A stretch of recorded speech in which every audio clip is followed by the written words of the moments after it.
ఇందిరాగాంధీ కాలు కొనగోటికి పనికిరానోళ్ళు పాకిస్తాన్ 2 ముక్కలు చేయగలిగింది. అమెరికా భయపడినటువంటి ఒక ఉక్కు మహిళ అని ప్రపంచం అంతా గుర్తించింది. ప్రతిపక్ష నాయకుడైనటువంటి వాజ్పేయి గారు దుర్గామాత భవానీ మాత అన్న ఆమె మీద ఇలా ఎమర్జెన్సీ పేరు మీద దుష్ప్రచారం చేస్తున్నారు. ఎమర్జెన్సీ పెట్టకపోతే దేశాన్ని ముక్కలు చేస్తాము, ప్రధానమంత్రి ఇంట్లో కూడా బాంబులు పెడతామని బెదిరిస్తే ఈ యొక్క దేశాన్ని యొక్క ఇంటిగ్రిటీ పోతుందని ఆమె కఠినమైన నిర్ణయం తీసుకున్నది. ఆమె దాన్ని గొప్ప పనిగా అభివర్ణించలే. ఒక విధి లేని పరిస్థితి వాళ్ళు కల్పించినప్పుడు దాన్ని నా దేశ యొక్క ప్రయోజనాల కోసం నేను చేయాల్సి వచ్చింది అని దేశం కోసం ఆమె ప్రాణత్యాగం చేసింది. వాళ్ళందరికంటే గొప్పవాడు మందకృష్ణ.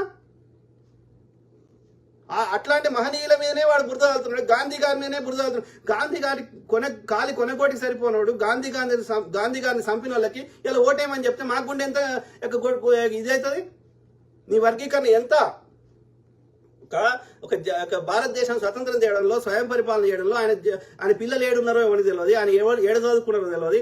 అట్లాంటి గాంధీ మహాత్ముని జాతిపితను చంపితే అట్లాంటి దుర్మార్గుల బ్రాహ్మణుల పార్టీకి ఇలా ఓటేయమని నీ వర్గీకరణ చిల్లర కోసం అంటే నాకెంత నా గుండె ఎంత కొట్టుకుంటది?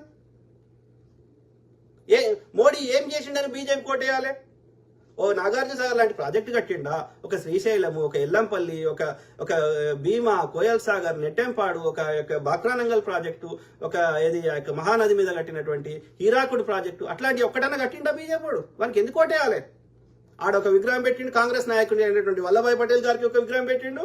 ఆడ ఒక బీసీ నాయకునికి అయినటువంటి శివాజీ గారిని ఆయనని పదవులకు వెళ్ళి తీసేసి ఆయన పిల్లలకు పదవులు లేకుండా చేసేసి ఎడమ కాలి బొటన వేలుతోటి ఆయనకు పట్టాభిషేకం చేసి కుట్రలు చేసి ఆయన చంపేసి మొత్తం పేష్వాలు రాజ్యం చేసి పూనాలో చిత్తులోని ఆర్య బ్రాహ్మణుడు ఇలా శివాజీ గారికి ఒక విగ్రహం పెడితే నేను ఓటేయాలనా? నేను కట్టిన ట్యాక్స్ డబ్బులకు లెక్క అడగండి. అడుగుతాడా? తెలంగాణ రాష్ట్రానికి రావాల్సిన ఒక్కటన్నా కావాలని మందకృష్ణ ఒక రిక్వెస్ట్ చేసిండా, కొట్లాయిండా? నా గుండె ఎంత కొట్టుకుంటుంది చెప్పండి. కాబట్టి నీ వర్గీకరణ ఎంతరా అయ్యా? ఎవడు కొట్లాడినా ఇస్తాడు. ఈ వర్గీకరణ చేయకుండా నీకు రావాల్సిన ఎంత కొంత వస్తున్నాయి కదా. వర్గీకరణ చేస్తే ఇంకో 1% ఎక్కువ వస్తుందేమో. అది గవర్నమెంట్ జాబ్లే లేవు, వర్గీకరణ చేసిన పీకేది ఏంది?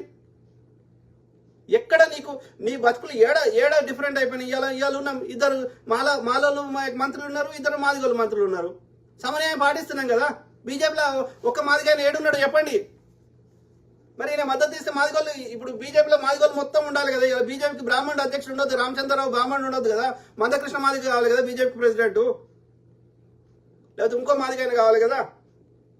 అంటే ఎక్కడ డేటా అబద్ధం చెప్పదు కదా. అయినా మందకృష్ణ మాదిగ ఎందుకు సపోర్ట్ చేయమంటున్నాడు?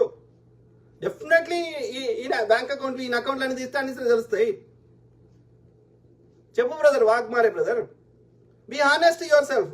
నాకేం చెప్పకు, నేను చెప్పింది కరెక్టా లేదా నీ సొంతం కూర్చుండి ఆలోచించుకో.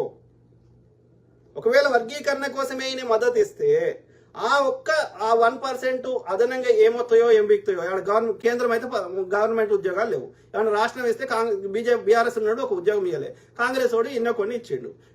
ఇప్పుడు ఒక 5% వచ్చేది 6% వస్తుంది. అంటే 1% కోసం మొత్తం జాతిని సంఖ్య నాకు ఇస్తాడా బీజేపీ కోటేమని? Think yourself please. కడుపు కాలినప్పుడు గట్లే వస్తాయి మాటలు, ఆవేశంలో వస్తున్నాయి తప్ప ఆయన మీద పగబెట్టుకొని వస్తలేవు. కనబడితే నమస్తే పెడతాం. అర్థమైందా వాగ్మారే బ్రదర్? అడ్లూరి అమ్మాయి హౌ ఆర్ యూ అన్న బీసీస్ 42% గురించి చెప్పాను. తప్పకుండా బ్రదర్, బీసీలకి సమన్యాయం కావాల్సిందే. ఆ మహిళా బిల్లులు కూడా ఇంప్లిమెంట్ చేయాల్సిందే. అందులో కూడా ప్రతి కులానికి ఎస్సీలకి, ఎస్టీలకి, బీసీలకు కూడా రావాల్సిందే. దానికి తగ్గట్టుగా బిల్లు పెట్టమనండి. తప్పకుండా కాంగ్రెస్ పార్టీ మద్దతు ఇస్తుంది. ఓకే, దయచేసి మోడీ గారికి నేను రిక్వెస్ట్ చేస్తున్నాను, తెలంగాణ ప్రజలందరి తరఫున ఏది బీసీ బిల్లు పెట్టండి, 42% అమలు చేయండి, చట్టం చేయండి. ఎస్సీ వర్గీకరణ కూడా చట్టం చేయండి. ఓకే, దానికి శాశ్వత పరిష్కారం కావాలి. రేపు కోర్టు వచ్చి మళ్ళీ ఇంకో తీర్పు ఇస్తుంది. గతంలో కూడా ఇచ్చిర్రు, లాస్ట్ టైం కూడా. మళ్ళీ ఇంకో తీర్పు అయినా మళ్ళీ మారిపోతుంది. అట్లా కాదు, చట్టం చేయి, put it in the books. అప్పుడు ఎవడేం చేయలేడు. ఇక చట్టం చేసినాక దాన్ని మళ్ళీ చట్టానికి కొత్త చట్టం తేవాలంటే అంత ఈజీ కాదు. కాబట్టి చట్టం చేయమనండి, మోడీ గారిని చట్టం చేయమండి. కోర్టు తీర్పు చెల్లదు. ఎందుకంటే గతంలో ఇదే కోర్టు వర్గీకరణ వద్దని తీర్పు ఇచ్చింది, ఇప్పుడు ఇట్లా ఇచ్చింది. రేపు ఇంకోరు కేసు వేస్తే మళ్ళీ ఇంకో రకంగా తీర్పు ఇస్తుంది. రేపు అక్కడ జడ్జిలు మారినప్పుడు, లేకపోతే కేంద్రంలో ప్రభుత్వం మారినప్పుడు. So what is the use? చట్టం చేపియండి. ఇప్పుడు ఎస్సీలకి ఆయన రిజర్వేషన్ పెట్టిపోయింది అంబేద్కర్ గారు. సో ఇప్పుడు ఎవడు మార్చలేడు. దాన్ని మార్చాలంటే కొత్త చట్టం చేయాలి. కొత్త చట్టం చేస్తే ప్రజలు తోలు తీస్తారు. కాబట్టి చట్టం చేపియండి. మీ మందకృష్ణ గారు నిజంగా నీకు మోడీ దేవుడు అయితే చట్టం చేపియండి. తెలంగాణకి రావాల్సిన వాటి మీద కొట్లాడండి, అప్పుడు మిమ్మల్ని అప్రిషియేట్ చేస్తాం. అంత దమ్ము లేదు నీకు. నీ చరిత్రను మొత్తం చూసినాకనే మాట్లాడుతున్నావు, ఉంటేనే మాట్లాడతలేం. ఒక్క రోజులో ఏదో ఊరికొచ్చి మాట్లాడతలేం.